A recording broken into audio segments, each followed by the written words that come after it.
ஈரானின் உச்ச தலைவர் மொஜ்தபா ஹெமேனி கவலைக்கிடமாக இருப்பதாக தகவல்கள் வெளியாகிய நிலையில் அவர் தனது ஆதரவாளர்களுடன் உரையாடுவது போன்ற வீடியோவை ஈரான் வெளியிட்டுள்ளது. இன்றைய பார்வை நிகழ்ச்சியுடன் இணைந்திருக்கிறீர்கள். ஈரானின் உச்ச தலைவர் மொஜ்தபா ஹெமேனி கோமாவில் இருக்கின்றார். அவரது உடல்நலம் மோசமாகியுள்ளது. மருத்துவமனையில் அனுமதிக்கப்பட்டுள்ளார் என்று தொடர்ந்து இஸ்ரேல் ஊடகங்கள் செய்திகள் வெளியிட்டு வருகின்றன.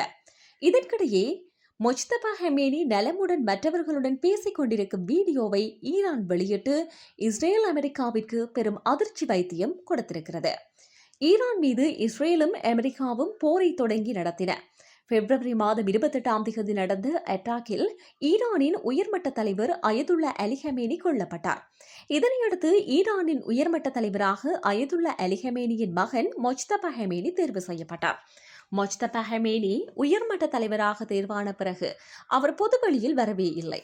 இன்னும் சொல்லப்போனால் தந்தையும் ஈரானின் உயர்மட்ட தலைவராக இருந்த அயதுல்லா அலி ஹமேனியின் இறுதிச் சடங்கு நிகழ்வில் கூட மொஜ்தபா ஹெமேனி பங்கேற்கவில்லை. இதனால் மொஜ்தபா ஹெமேனி குறித்த சந்தேகங்கள் எழுந்துள்ளன.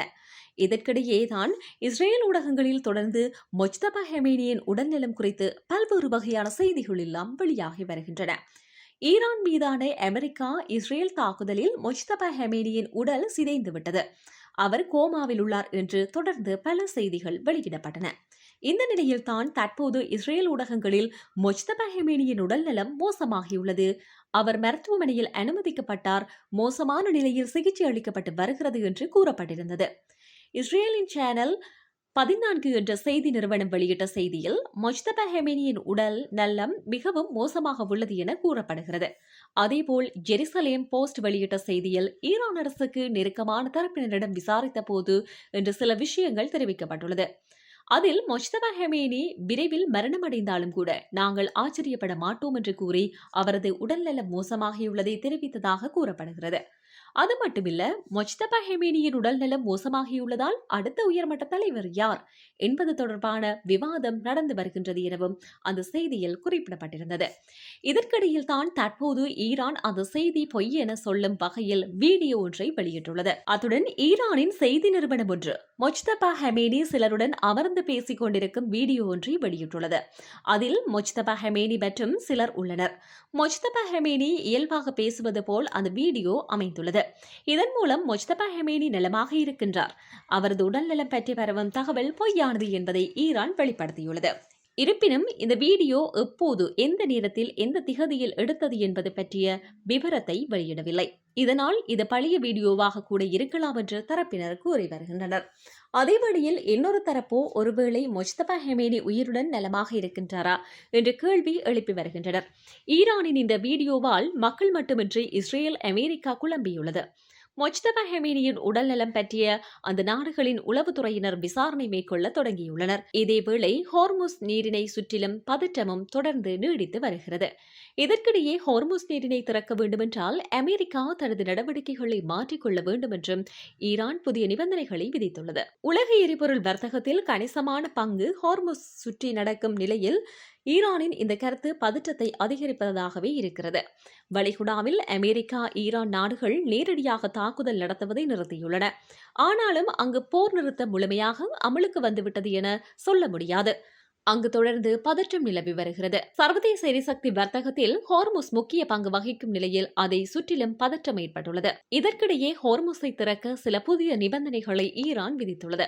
இது தொடர்பாக ஈரான் பாதுகாப்பு கவுன்சில் வெளியிட்ட அறிக்கையில் அமெரிக்கா தனது நடவடிக்கைகளை மாற்றிக்கொள்ள வேண்டும், அதை அவர்கள் செய்யாத வரை ஹோர்முஸ் ஜலசந்தி திறக்கப்படாது என தெரிவிக்கப்பட்டுள்ளது. இந்த கவுன்சிலின் செயலாளரும் ஈரானின் புரட்சிகர காவல் படையின் தளபதியுமான முகமது பஹர் ஷோல்கத்ர இந்த அறிக்கையை வெளியிட்டிருக்கிறார். அதாவது, அமெரிக்கா இனி ஈரானை ஒருபோதும் அச்சுறுத்தக்கூடாது என்றும் ஈரான் மற்றும் ஹவுதி உள்ளிட்ட அதன் பிராந்திய குழுக்களுக்கு எதிரான போரை நிரந்தரமாக ஈரான் நிறுத்த வேண்டும் என்பதே ஈரானின் முதல் நிபந்தனையாகும். மேலும் ஈரான் துறைமுகங்களை அமெரிக்க கடற்படை முற்றுகையிட்டு முடக்கியுள்ள நிலையில் அதை திரும்பப் பெற வேண்டும் என்றும் வளைகுடாவில் இருக்கும் அமெரிக்க படைகள் மொத்தமாக வாபஸ் பெறப்பட வேண்டும் எனவும் வலியுறுத்தப்பட்டுள்ளது. போரினால் ஏற்பட்ட சேதங்களுக்கு ஈரானுக்கு முழுமையான இழப்பீடு வழங்க வேண்டும், பொருளாதார தடைகளை நீக்க வேண்டும், முடக்கப்பட்டுள்ள ஈரானின் சொத்துக்களை எந்த நிபந்தனைகளையுமின்றி விடுவிக்க வேண்டும் என்பதும் ஈரானின் கோரிக்கைகளில் இடம்பெற்றுள்ளது. இது தொடர்பாக இதுவரை அமெரிக்காவும் எந்த ஒரு பதிலையும் தரவில்லை. ஈரானுக்கும் ஓமானுக்கும் இடையே அமைந்துள்ள ஹோர்முஸ் ஜலசந்தி உலகின் முக்கியமான கடல் வர்த்தக பாதைகளில் ஒன்றாகும். குறிப்பாக சொல்லப்போனால் வளைகுடா நாடுகளின் எண்ணெய் மற்றும் எரிவாயு ஏற்றுமதிக்கு இந்த கடல்வழி மிக முக்கியமானதாக உள்ளது. உலகின் ஒட்டுமொத்த எண்ணெய் வர்த்தகத்தில் சுமார் 20% இந்த ஜலசந்தி வழியாகவே நடக்கிறது. இந்த ஜலசந்தியை நிர்வகிப்பது தொடர்பாக ஈரானும் ஓமானும் பேச்சுவார்த்தை நடத்தி வருகின்றன. அந்த பேச்சுவார்த்தையில் எடுக்கப்படும் முடிவு கூட முக்கியமானதாக இருக்கும். இதற்கிடையில் ஹோர்முஸ் வழியாக சென்ற அபுதாபி அரசுக்கு சொந்தமான நிறுவனத்தின் கப்பல் மீதும் தாக்குதல் நடத்தப்பட்டதாக ஐக்கிய அரபு அமீரகம் தெரிவித்துள்ளது. ஈரான் வர்த்தக கப்பல்கள் மீது தொடர்ந்து அத்துமீறி தாக்குதல் நடத்தி வருவதாகவும் அதன் ஒரு பகுதியாக இந்த ஏவுகணை தாக்குதல் நடத்தப்பட்டதாக அமீரக வெளியுறவு அமைச்சகம் கூறியுள்ளது. ஈரானின் இந்த தாக்குதலில் நல்ல வாய்ப்பாக உயிரிழப்புகள் எதுவும் ஏற்படவில்லை. மறுபுறம் ஈரான் ஆதரவு ஹவுதி கிளர்ச்சியாளர்களுக்கு எதிராக ஏமன் ராணுவம் தாக்குதலை தீவிரப்படுத்தியுள்ளது. ஹவுதிகள் சமீபத்தில் ஏமானின் மத்திய மற்றும் கிழக்கு பகுதிகளில் தாக்குதல் நடத்தியிருந்தனர். அதற்கு பதிலடியாக இந்த நடவடிக்கை மேற்கொள்ளப்பட்டதாக ஏமன் ராணுவம் தெரிவித்துள்ளது. இதனால் ஏமனில் கிளர்ச்சி செய்யும் ஹவுதிகளும் அங்கு ஏமன் அரசுக்கு இடையிலான மோதல் மீண்டும் தீவிரமடையும் அபாயம் ஏற்பட்டுள்ளது. நிலைமை மோசமாக இருக்கும் சூழலில் 2022 ஆண்டில் ஏற்பட்ட போர் நிறுத்தம் முடிவுக்கு வரும் என அஞ்சப்படுகிறது.